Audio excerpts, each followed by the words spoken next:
تو دوسرا سوال یہ ہے آیا کہ یہ تین راستے کس حدیث معصوم سے ملتے ہیں؟ کہاں پر معصومین علیہ السلام نے فرمایا ہے کہ جو عالم ہے اس پر تقلید نہیں ہے، جو احتیاط کرنا چاہے وہ بھی احتیاط کر سکتا ہے، اور جو جاہل ہے نعوذ باللہ بالکل جاہل ہے تو اس پر تقلید واجب ہے؟ تو اس دوسرے سوال کا بھی جواب ہمیں عنایت فرمایا جائے قرآن و حدیث سے، تاکہ یہ تین راستے جو انہوں نے بنائے ہوئے ہیں ان کی حقیقت سامنے آ سکے۔ ماشاءاللہ۔ جی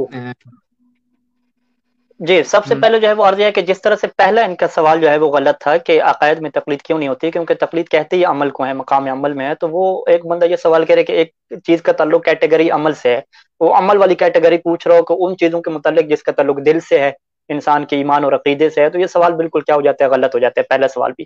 پھر فقہا کی اس سے مراد کیا ہے؟ فقہا کی اس سے یہ مراد ہے کہ اگر تقلید سے آپ کو یقین اور معرفت حاصل ہو جاتی ہے تو آپ تقلید کے ذریعے سے کر سکتے ہیں، ایسا نہیں ہے۔ سید خوئی علیہ رحمہ میں نے آپ کا حوالہ پیش کیا۔ اب آتے ہیں کہ یہ جو تین راستے ہیں، یا انسان مجتہد ہو، یا انسان احتیاط کرے، یا انسان کیا کرے، تقلید کرے۔ یہ تین راستے ہم نے جو ہے وہ ولایت ٹی وی کے پروگرام میں بھی عرض کیا تھا کہ یہ فقہا کے ہاں عقلی راستے ہیں، یہ کوئی شرعی راستے نہیں ہیں۔ یعنی اگر فقہا جی ابتدا میں ہم عرض کریں کہ جب تقلید خود ایک عقلی مسئلہ ہے تو اس کے ذیل میں جو چیزیں آئیں گی تو وہ بھی عقلی ہوں گی۔ جی جی، وہ بھی عقلی مسئلہ تھا کہ اگر کوئی خود عالم ہو تو یا وہ عالم بن جائے، عالم کس چیز کے لیے عالم بن جائے؟ وہ تمام احکام شریعہ کو سمجھ سکتا ہو، نکال سکتا ہو، قرآن و حدیث پہ اس کی دسترس ہو۔ دوسرا احتیاط، یعنی چھوٹا عالم بنے۔ یہ بھی تھوڑا ڈسکس کیجیے گا کہ احتیاط کا مطلب ہے کہ چھوٹا عالم بننا؟ نہیں، احتیاط کا مطلب چھوٹا عالم نہیں بننا، احتیاط تو بڑا عالم ہوتا ہے۔ احتیاط میں کیا کرنا ہوتا ہے کہ آپ نے ایک ایسا عمل کرنا ہوتا ہے، احتیاط میں آپ نے ایک ایسا عمل کرنا ہوتا ہے کہ جس میں کسی فقیہ کے فتویٰ کی مخالفت نہ ہو، چاہے وہ پہلے والے ہوں یا بعد والے میں ہوں۔ ٹھیک ہے، فرض کریں میں احتیاط بتاتا ہوں کہ اگر اختلاف ہو گیا کہ یہاں پہ آپ نے نماز پوری پڑھنی ہے یا قصر پڑھنی ہے، تو آپ کیا 2 دفعہ نماز پڑھیں، ایک دفعہ قصر بھی پڑھیں، ایک دفعہ پوری پڑھ لیں، تاکہ کسی کی مخالفت نہ ہو۔ اچھا، اگر اختلاف ہو گیا کہ نماز میں شہادت ثالثہ پڑھنی ہے یا نہیں پڑھنی، آپ 2 دفعہ نماز پڑھیں، ایک دفعہ شہادت ثالثہ والی پڑھیں، ایک دفعہ بغیر شہادت ثالثہ والی پڑھیں، بالکل ایک تو ٹھیک ہو جائے گی۔ یہ احتیاط ہے۔ احتیاط میں ضروری ہوتا ہے کہ آپ کو تمام فقہا کے جو پرانے ہیں نئے ہیں سب کے فتاوی معلوم ہونے چاہیے، تاکہ آپ ایک ایسا عمل کریں، ڈبل ٹرپل آپ عمل کریں، یا ایسا عمل کریں کہ جس سے کسی کی بھی مخالفت لازم نہ آ جائے۔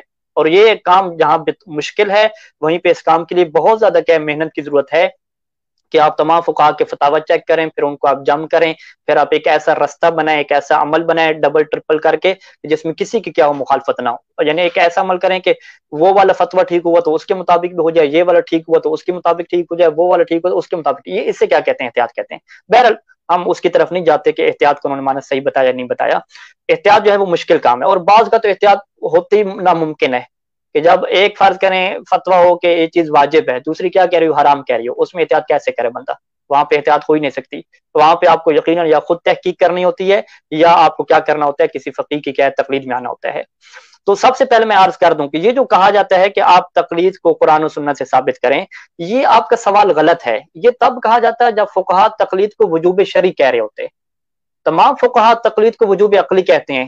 جب وہ اسے وجوب عقلی کہہ رہے ہیں، جس طرح اللہ کی اطاعت کے وجوب عقلی ہے، تو پھر آپ کا سوال ہی غلط ہے۔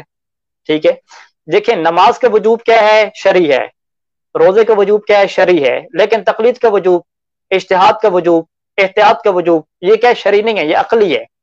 انسان نے وضو کرنا ہے، نماز پڑھنی ہے، تو اس کے پاس 3 ہی راستے ہیں، یا تو خود جائے روایات میں تحقیق کرے، اپنا طریقہ معلوم کر لے، یعنی فقیہ اور مجتہد بن جائے۔ دوسرا طریقہ کیا ہے کہ جس نے تحقیق کیا اس کے اوپر بھروسہ کر لے۔ تیسرا کیا ہے کہ بس لوگوں کے فقہا کے وہ نظریات کی جو تحقیق ہیں وہ لے لے، اور ایک ایسا عمل کرے کہ کسی کی بھی مخالفت بھی نہ ہو، جسے ہم کیا کہتے ہیں، احتیاط کہتے ہیں۔ یہ چیزیں کیا عقلی ہیں۔ اور میں یہ کیا آپ کو دکھا بھی دوں، میں یہاں پہ جو ہے وہ میں سب سے پہلے سید خوئی، سید محسن حکیم سب کے کیا حوالے آپ کو دکھا دیتا ہوں، اگرچہ پچھلے پروگرام میں ہم نے دکھائے تھے، کیونکہ نئے ناظرین بھی یہاں پہ موجود ہیں تو تاکہ ان کو بھی کیا یہ چیزیں کیا نظر آ جائیں۔ توضیح المسائل کے جو دلائل کے ساتھ لکھی جاتی ہے، اس میں سے مستمسک العروۃ الوثقی ہے سید محسن الحکیم طباطبائی کی، اور انہوں نے جو ہے وہ صفحہ نمبر جو ہے وہ 6 پہ جب یہ 3 آپشن کی بات ہوئی، ٹھیک ہے، کون سے 3 آپشن، کہ یاجب علی کل مکلف، کہ ہر مکلف پہ واجب ہے کہ اپنی عبادت میں اور اپنے معاملات میں، یعنی فروع دین میں 3 آپشن ہیں، کہ پہلا آپشن کیا ہے کہ یکون مجتہدن، پہلا آپشن کیا ہے کہ مجتہد ہو، دوسرا کیا ہے کہ مقلد ہو، تیسرا کیا ہے کہ محتاط ہو، احتیاط کرنے والوں، 3 آپشن آگے، اور ادھر کیا کہا، یاجب کا۔ اب یہ یاجب کون سا ہے؟ यहाँ पे आप आ जाए नीचे, कहते हैं कि अल वजूब तखयीरी, ये जो हमने आपको तखयीर दिया है ना कि 3 में से आपने इख्तियार करना है, ये क्या है, ये मिन कबील वजूब इताअत है, ये अल्लाह की इताअत की तरह वाजिब है। जिस तरीके से अल्लाह की इताअत का वजूब है, ये भी उसी कबील से है। वो कौन सा कबील है? फितरियुन, ये फितरी है। दलील क्या है? ये कानून है कि दफ़ ज़रर मुहतमल। और दूसरा अक्ली है, अक्ली की क्या दलील है कि जो आपको नेमतें देता है उसका शुक्र अदा करना क्या होता है? वाजिब होता है। तो हमने अर्ज किया था कि जिस तरीके से अल्लाह की इताअत क्या है? अक्ली है। यानी अल्लाह की इताअत अगर आपसे की जाए, अल्लाह की इताअत आप क्यों करते हैं, तो आप कुरान की आयत अगर देंगे कि कुरान की आयत में लिखा हुआ है, तो आपसे सवाल होगा कि इस आयत की हम इताअत क्यों कर रहे हैं। ठीक है, वो कोई दूसरी आयत देगा, तीसरी रवायत देगा, हम कहेंगे इस रवायत की और इस आयत की हम इताअत क्यों कर रहे हैं। आखिर को उससे कहना पड़ेगा भाई मेरा मालिक है, मेरा खालिक है, और अगर मैं इताअत नहीं करूंगा तो मुझे नुकसान हो सकता है, और नुकसान का बचना अक्ल कहती है वाजिब है नुकसान से अपने आप को बचाना। और इसी तरीके से अक्ल कहती है कि जो आपको नेमतें दे रहा है उसका शुक्र करना वाजिब है, और शुक्र का मतलब क्या है कि उसका आप कहना माने। तो जिस तरीके से अल्लाह की इताअत जो है वो फितरी है और अक्ली है, इसी तरीके से जो 3 चीजें हैं, 3 चीजों का जो वजूब है, वजूब तखयीर जो 3 चीजों का है, वो भी क्या है? अक्ली और फितरी है। अब ये अक्ली और फितरी केस कैसे है, इसको मैं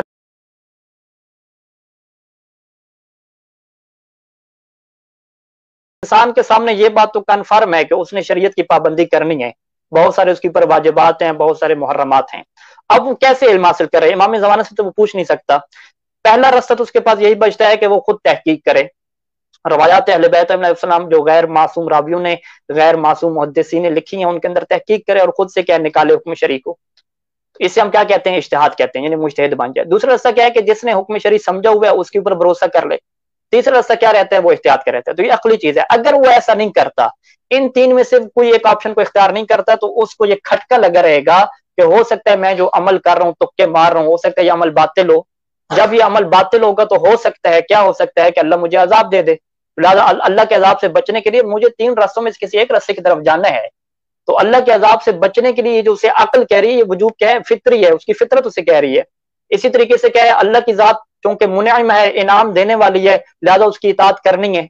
और अल्लाह की इताअत कैसे करनी है? जिब्रील अलैहिस्सलाम तो मेरे ऊपर नाजिल हो नहीं रहे, ना ही इमाम ज़माना से मेरा राब्ता है। तो ये 3 रास्ते मेरे सामने बचते हैं। तो लिहाजा ये समझें कि फुक़हा कभी नहीं कहते कि ये वजूब क्या शरई है। मैं बल्कि आपको एक और वाज़ेह तरीन क्या इबारत दिखा दूं, सैयद खुई अलैहिर्रहमह की क्या इबारत मैं आपको दिखा देता हूँ। वो भी क्या है? इसी से है, उर्वा से है। उर्वा शरह उर्वा यानी जो तौज़ीह मसाइल के फतावा हैं उनके ऊपर जो दलाइल की क्या बात की जाती है। ये क्या है? अत-तनक़ीह फ़ी शरह उर्वा है, सैयद खुई अलैहिर्रहमह की है, और ये इब्तदाई क्या जिल्द है, पहली जिल्द है। यहाँ पे सफ़ा नंबर जो है वो 68 है। ठीक है, इन्होंने जब इसी पहले मसले को छेड़ा कि हर मुकल्लफ के ऊपर क्या वाजिब है, ठीक है, तो अब ये वाजिब क्या कौन सा है? अब देखिएगा यहाँ पे क्या फरमाते हैं, वस्सही अन्नहु अक़लियुन, सही ये है कि ये वजूब क्या है? शरई नहीं है, बल्कि क्या ये क्या है? अक़ली वजूब है। अक्ल इंसानी कहती है कि आपको ये करना पड़ेगा। ठीक है जी। और इसके बाद जब आगे कहते हैं कि वलैसा अमरुहा मौलवियन बेवजहिन, बल्कि इसका जो तकलीद का वाजिब होना है, या ये जो तखयीर दी जाती है, इज्तिहाद, तकलीद और इख्तियार, इसका जो मामला है वो कभी भी मौलवी नहीं बन सकता। मौलवी क्या है? यानी मौला की तरफ से जिसका हुक्म दिया गया हो, यानी शारी की तरफ से, वो बन ही नहीं सकता, यानी वो महाल है बनना। बल्कि ये क्या है? अकली तौर पर वाजिब है। उसकी वजह क्या है? वही हमने बताया कि जिस तरह के अल्लाह की इताअत का वाजिब होना अकली है, वो आपके लिए मौलवी और शरी नहीं बन सकता, इसी तरीके से तकलीद भी है। ठीक है जी। तो लिहाजा यहाँ पे उन्होंने वाज़ेह लिख दिया कि ये मौलवी और शरी बन ही नहीं सकता। और इसके बाद क्या है? उसके ऊपर क्या दलाइल कायम किए हैं। अब ये सवाल किया जाता है कि हाँ भी तकलीद के जायज होने को, इज्तिहाद के जायज होने को, इख्तियार के जायज होने को कुरान और हदीस से साबित करें। ये सवाल ही गलत है, क्योंकि उलमा इसे शरी वजूब कह ही नहीं रहे, उलमा इसे मौलवी वजूब कह ही नहीं रहे, वो इसे अक्ली और फितरी वजूब कह रहे हैं। जिस तरह के अल्लाह की क्या होती है? इताअत होती है। अब आप अल्लाह की इताअत को छोड़ देते हैं, क्योंकि अल्लाह की इताअत करना क्या है? अक्ली वजूब है, वो आप नहीं छोड़ते। जब आप वो नहीं छोड़े तो इसी तरीके से आप क्या तकलीद, इज्तिहाद और इख्तियार तीनों को छोड़ देंगे और तुक्के मारना शुरू हो जाएंगे। बस मैं अमल करता हूँ, देखा जाएगा ये सही है, ये सही नहीं है। ना आप खुद फकीह बनते हैं, ना किसी फकीह की तरफ रुजू करते हैं, और ना ही जनाब अली क्या करते हैं? एहतियात पे अमल करते हैं। तो लिहाजा खुलासे कलाम क्या हुआ कि मुमताज नकवी साहब का ये सवाल है कि ये जो 3 ऑप्शन है, इसका कुरान और हदीस से दलील दें। तो हम कहें कुरान और हदीस से दलील की बात तब आती जब इन 3 चीजों को, इस तखयीर को वो शरई तौर पे उलमा कह रहे होते। जब इसको वो शरई और मौलवी कह रहे होते तो फिर आप सवाल करते कि कुरान और हदीस से दलील क्या है।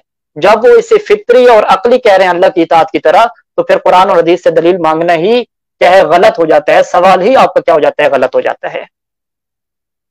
جی آج اتنا کافی ہے، انشاءاللہ باقی کلپ میں 4 سوالات ہیں، وہ اگلے جمعے کو انشاءاللہ کیا ڈسکس کریں گے۔